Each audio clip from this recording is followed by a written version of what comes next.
I was saying to Tom before, I have been blocked out of replying to the email, so I don't think I've been ignoring the group. I just can't, but Tom's gonna correct that so I could reply and give him my opinion on things. I thought it was something I said at the last meeting. Well, it was, but that was like,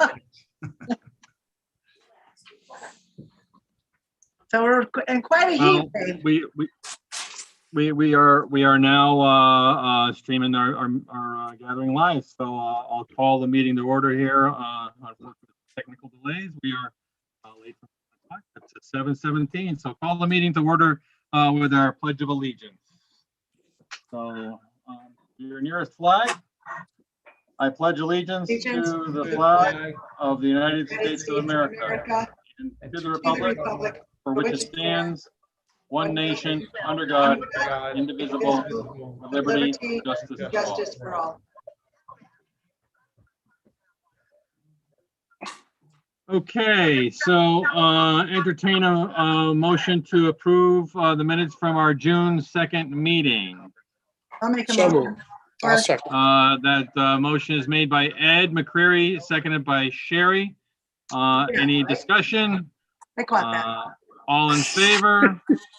Aye. Aye. Okay, yep, the vote is unanimous.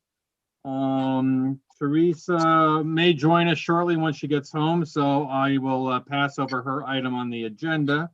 Bill with the Trails Committee joining us on the phone.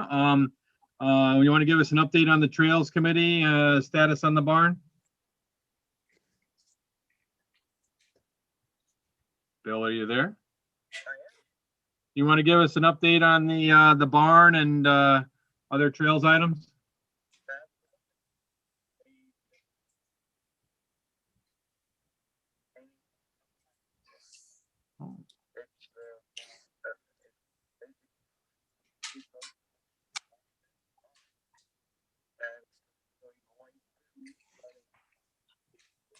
We're still having some slight issues with the floor swelling up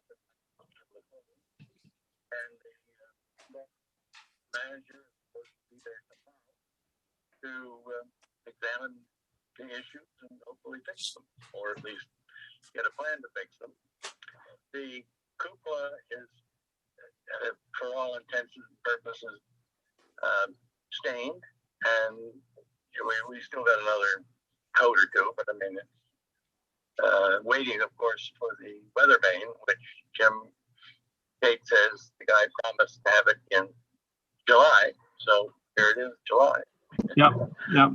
That's from the Craftsman Artisan in New Hampshire, I believe it was. Right. Yeah. Whenever that's done, then we'll have the barn things away, and we will, that part of will be completed. And as far as the inside, we're still looking to stain the floor and stairs a darker color, and then put pre-coat polyurethane on top of that. So things are moving along well. As far as the electrical aspects, I met with the town electrician. Is ordering parts for the inside and not sure why we need it, but a 200 amp service box. So if we ever want to take up welding, anyway, so that's moving along. Brian Roche from the Public Works, Highways and Bridges, whatever, will build a trench from the pole to the barn, and Eddie Crafty will supervise the electrical work from the outside, and then the city electrician will take over and do the inside. So it really is coming along pretty well. And we at some point in the future will also be looking to put a small HVAC heating and air conditioning unit on the second floor, so that we'll be able to have meetings, not when it's 106 and not when it's 30 below, but normally normal time. And then we'll start bringing the equipment from the old barn to the new barn. It's almost 7:30. We'll call it. Great. Well, the painting on the outside, if my recollection was that it was going to be like a work party, so I guess that changed to have the city staff do the painting, which is fine.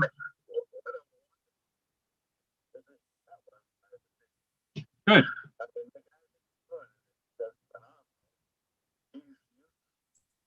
Yep.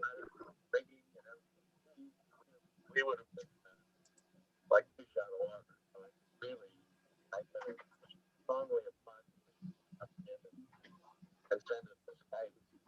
Yes, he's I think he's Polish, but anyway, he goes by the name of the letter E. In whatever regard the city organized a professional to do it instead of volunteers, and with ladder work and all, I think that was a wise decision. So, yeah. All right. Well, thank you for bird dogging all that and seeing the progress along. We'll check in with Jim Tate regarding the weather vane. Obviously, he's not on the meeting, but like you said, it was hoped for at some time in July. So we're arriving at that. Now, I also recall that, okay. Ed McCreary, you had a question? Well, a lot of what Bill said did not come across when it went through the Zoom. So I was just curious on his answer to your question. Did it sound like the city is going to offer to paint the barn and not have a volunteer group do it? Sure. I'll reiterate what Bill said just because it didn't come across in the speakerphone. So yes, the city has utilized either it's a city staff person or a contractor to do the painting rather than volunteers. They have done 2 coats of paint and of the red, and they are now working on the white trim. And also city staff will be digging a trench to bring the electrical from the pole on Route 108 to the structure. They are planning on putting in a 200 amp service. And then the city electrician will do some interior work with a fuse box panel. And there is some hope from the volunteers that there might be some HVAC type unit for the second floor to be able to utilize the building during the cold weather winter or the really hot weather of summer. Excellent. And let me give a shout out. All the people that have done the work are Shelton City employees. Okay. Excellent. Well, we thank the administration for, and you, of course, for coordinating getting that work done. That was, that's great. That's great. Anything regarding general trails, Bill? Well, one other thing. We had a presentation by Marissa Bird, who is a Girl Scout going for her gold award, which is equivalent to the Eagle Scout of the. And she went through her. She's planning to build a kiosk at the parking lot at the dog park.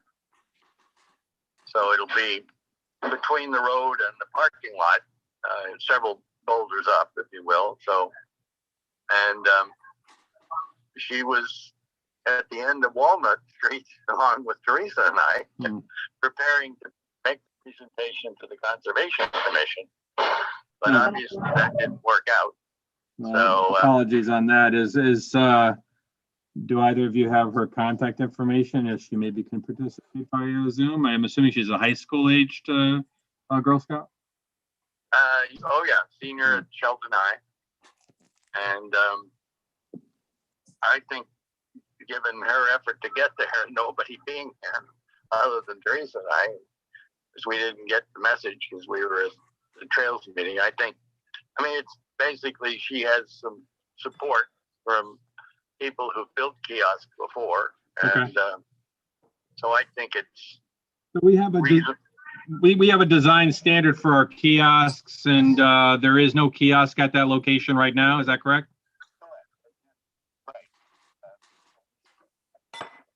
That's right, there's no kiosk there. Wooden shed There's one for the dog park, but it's not the trail. roof. And so Well, are you looking for a motion of endorsement for this, you call it a Gold Star project for the Girl Scout? Gold Award. yes, Gold yes, award? I am actually. All right, well, I would make that motion to endorse the Gold Star project for doing the kiosk at the dog kennel location that's coordinated with Bill Dyer on the Trails Committee and meets the kind of standard design that we have for kiosks throughout our trail system. So if I make that motion, would somebody like to second that? I'll second the motion. Sherry has seconded it, Bill. So if you could add the girl's name for the record. Marissa Berg. Marissa Berg, obviously Teresa has her information because she got it for trails, but anyway, Marissa Berg, B-E-R-G. Okay. Any questions regarding the motion and the project in general? All right. Seeing none, all in favor? Aye. Okay, and the vote passes unanimously. Terrific. Anything else, Bill, with trails? No, we're thinking of maybe like a moonlight hike in September, October, but nothing before that. Okay, very good. I will go back on the agenda to Teresa with the natural resource manager item. I had listed the Pine Lake open space. There was some removal of brush that we requested to look into. Is there any update on that, or? There's no update. I met with Dean Cothra at the site because he's a tree warden and he's got all the contacts with removing trees. And he had some issues with it and he said he was going to talk to the mayor, and I followed up and he said he did speak with the mayor and everything's okay for now. Maybe in the fall.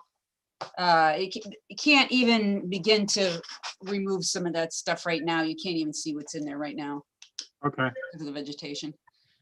Okay, yeah, with the vegetation, it's kind of tough. I know at the farm, we do a lot of our tree removal during the winter time when the ground is hard. It allows the heavy equipment to not have as much impact, but I'm not sure how it would work near the pond with just the water itself. So. Anything else you want to go over, Teresa, since I have you at the moment on the line? Nope.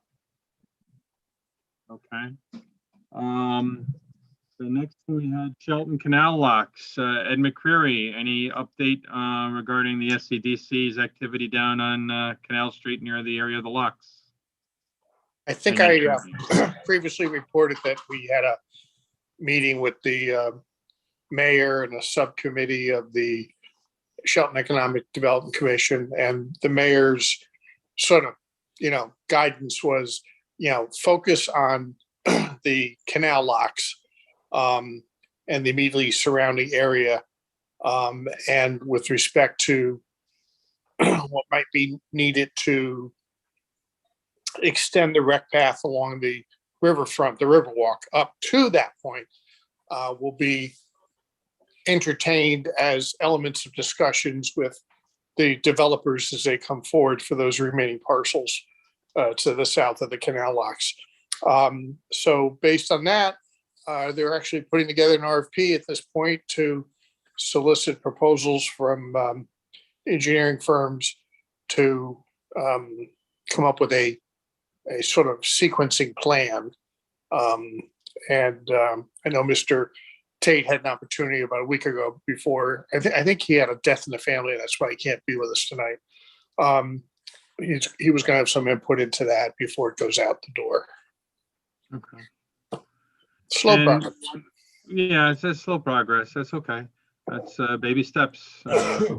But I was wondering, when we started the discussion of the concept, we were inspired by a video that was done for a dam over on the Naugatuck River And we thought that a similar style professional video with drone content and such would provide a good advocacy tool when we will likely need to get public support for funding. Is there anything happen with that? I know it's summertime, people's schedules are a little different, but just want to. Yes, and I think I also previously reported the Naugatuck Valley COG, which is the Council of Governments, which is a bureaucratic administrative agency that decides where federal grant money will be allocated amongst the member towns in the valley, said that they have room in their budget to put together such a video presentation for us. And Shelton being a member town, there'd be little or no charge for them to do so. So we've been gathering photos and documents. We contacted what technically is the unofficial Town of Derby historian and got some old photos from him to sort of tell the story of how the locks were created, what was there back then, and then with comparable shots to what it looks like today. And then the ending concept would be some sketches performed by Tate Associates to show what the path and maybe the locks could look like. And I know Jim is working on those. So yeah, we're still working on assembling the materials for the Naugatuck COG. Right. It's great. Has anyone reached out to any contacts at Yale University? Because I know the locks were a component when they would bring some boats for their crew racing regattas up at the Yale Boathouse on Lake Housatonic above the dam. They'd bring them from New Haven and through the locks back in the days when you could take a boat all the way from below the dam to above the dam. There might be some historic photos they would have there of its use. We have not. We did obtain some photos when the New Haven Railroad would create spectator trains, which were specially created flat cars with bleachers on them, and they would ride people up alongside the river just above the canal locks and park the train so they could watch the crew races going on. I think that's sort of like 1920, 1918, that time. Mm. Well, there may be some archive photos that they have. I've had the pleasure of being in the Gilder Boathouse, which is the name of the Yale Boathouse there on the Derby side of the river. It's quite a facility if you've never been in it before. It's impressive. So, okay.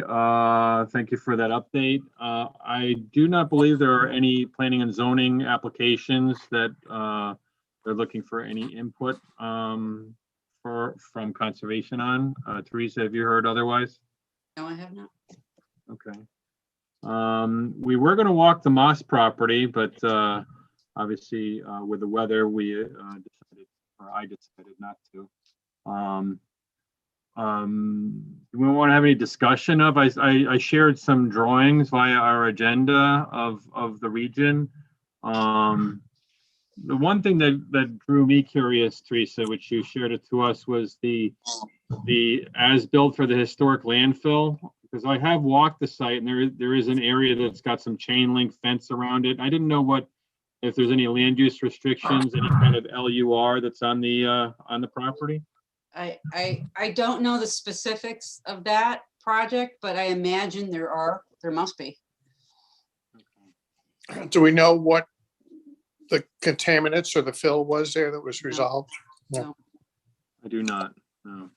I saw something that suggested the FDIC must have foreclosed on the property or inherited it as part of an asset of a failed bank that had foreclosed, and that they got stuck with the cleanup costs. Was sort of what I read between the lines of the few documents that were shared with us. Yes,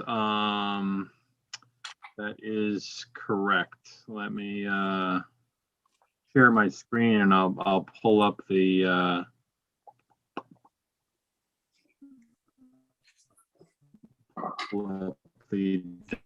document, the enclosure application final for a historic landfill. So this sun window is over.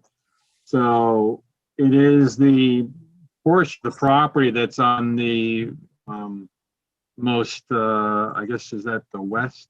Yeah, that would be the westernmost portion. And it also abuts up against the pond, which Teresa shared some photos of. So I don't know what the history of it is. But when you look at that versus, so we're talking about this area here. This is the topographic map, the conceptual layout that the city is currently looking at.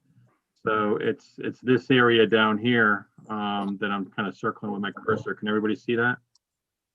Yep. Yes. So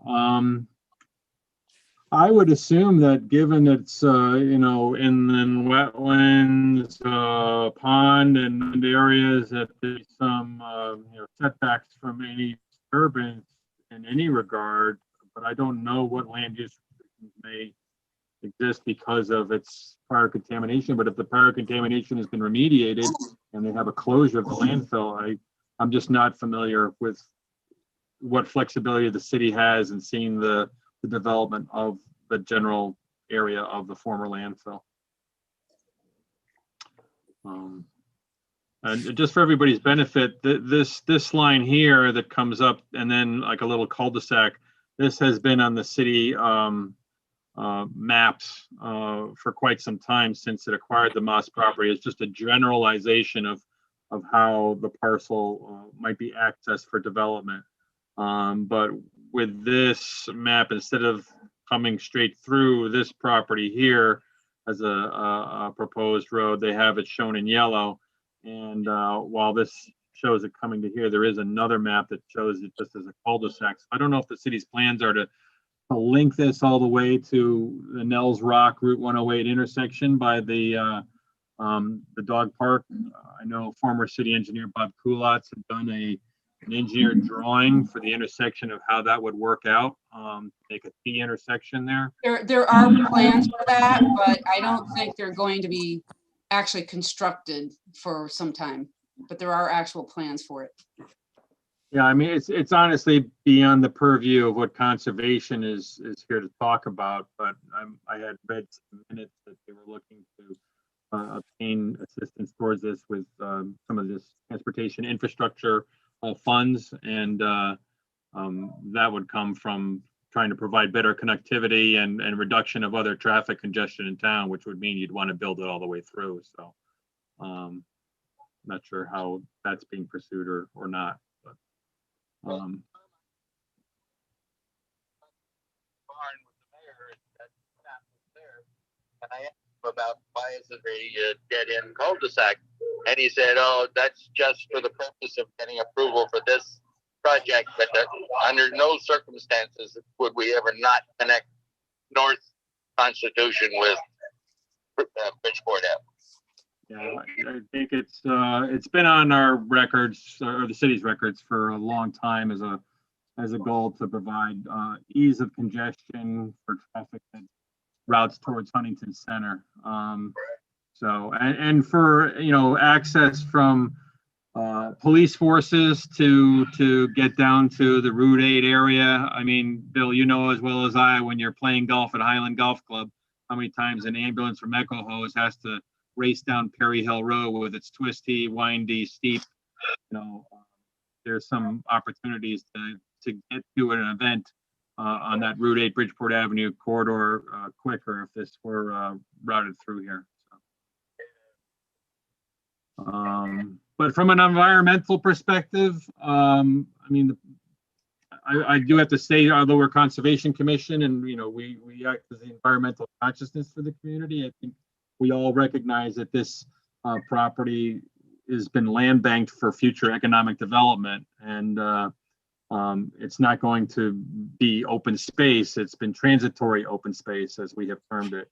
And to what extent there can be, you know, a nice streetscape, maybe some walking paths for occupants of these future buildings, that's all possible. And there may be some specimen trees or environmental features. I think Teresa had some photos of a cave that she had found on the property.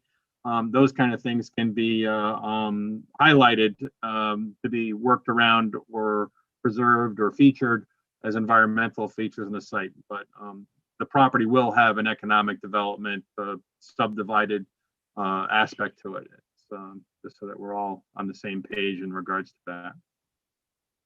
Does anybody have any thoughts or comments beyond what I've said?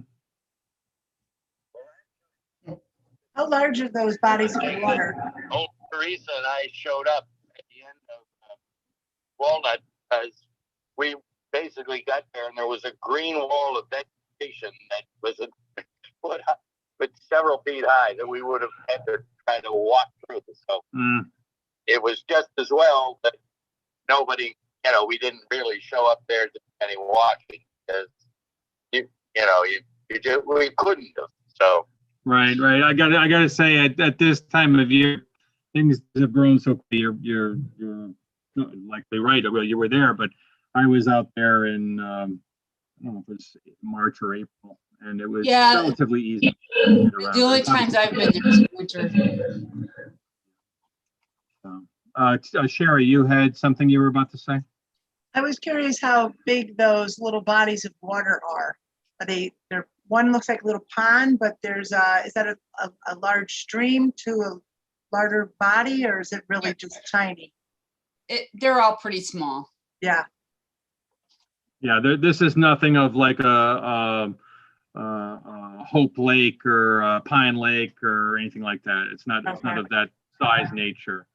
It's similar to some of the topography from that Nels Rock area where you have like Cordis Pond along Nels Rock. I would say that would you say, Teresa, that the bigger pond here on the Moss property is about the size of the Cordis Pond by La Hermitage? Roughly about the same? Maybe. I'm not sure. It is small and narrow. Yeah. Walnut Creek was totally covered with green algae or green whatever it is. Yeah, now that just so you're aware, while I'm sharing here, I know you can't see it, Bill, but it's off of the document of mapping, but that is the map you saw at the end of Walnut Avenue, which is cursor is, that is part of the Moss property. That is not a city owned. Yeah. So that parcel there, you can see here as I'm kind of outlining it, that is not a city-owned parcel as part of the Moss property. Obviously, any development of the Moss property, you would hope that the road infrastructure would come close to it to give some access to it, and the prior road would do that up in a parcel. But the road outline as currently shown on the map does not come up to that parcel. So that parcel is not landlocked. It is still accessible from Walnut Avenue, but it's not shown as being accessible to this Constitution Boulevard North.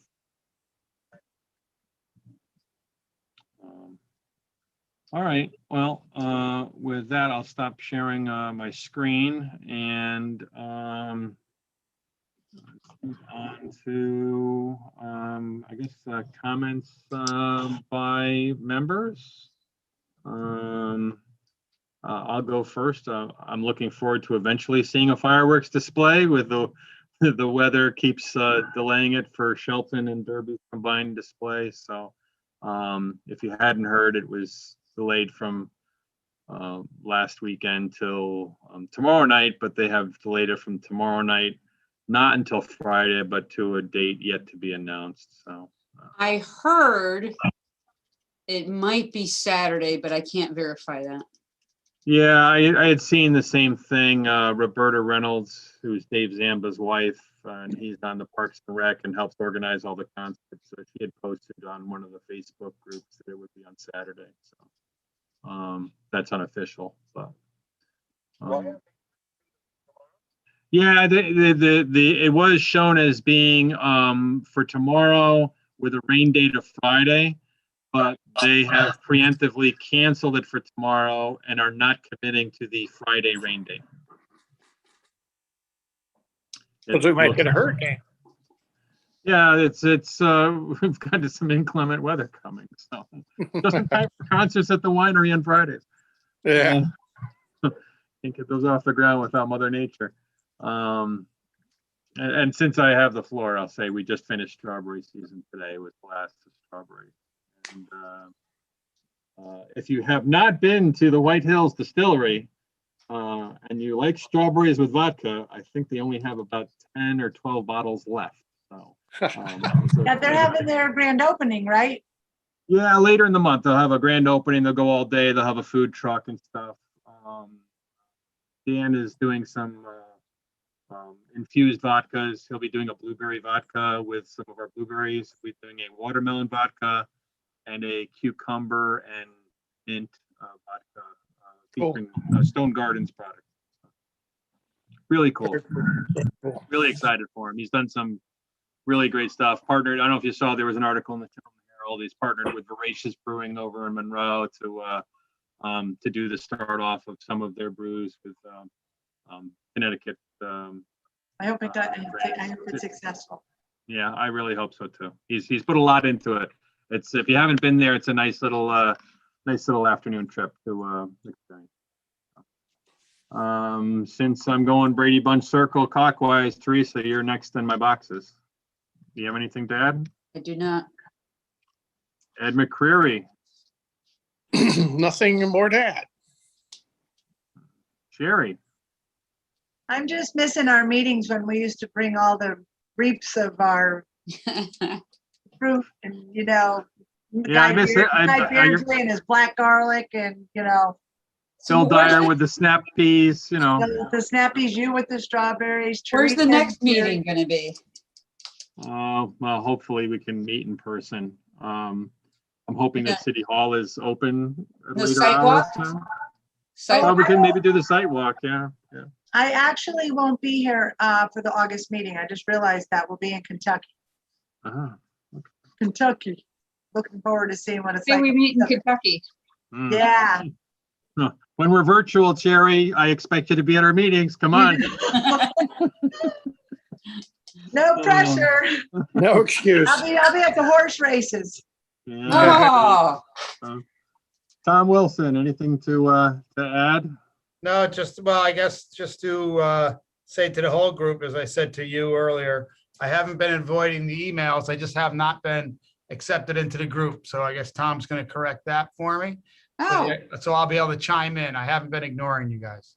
And then secondly, as we enjoy the trails, don't forget to check for ticks. I just was diagnosed with Lyme disease last year. Oh. And my daughter right now is at the walk-in clinic because she Okay. found a rash. And the thing is, if you pre-treat your clothing with permethrin, you will never get a tick. All right. I guarantee it. That's a I've, All my doctor. clothing's treated, treat it once a month. There you go. That's it. I treat my clothing once a month. I'm in the brush and tall grass and gardens for hours and hours every single day, and I never get a tick.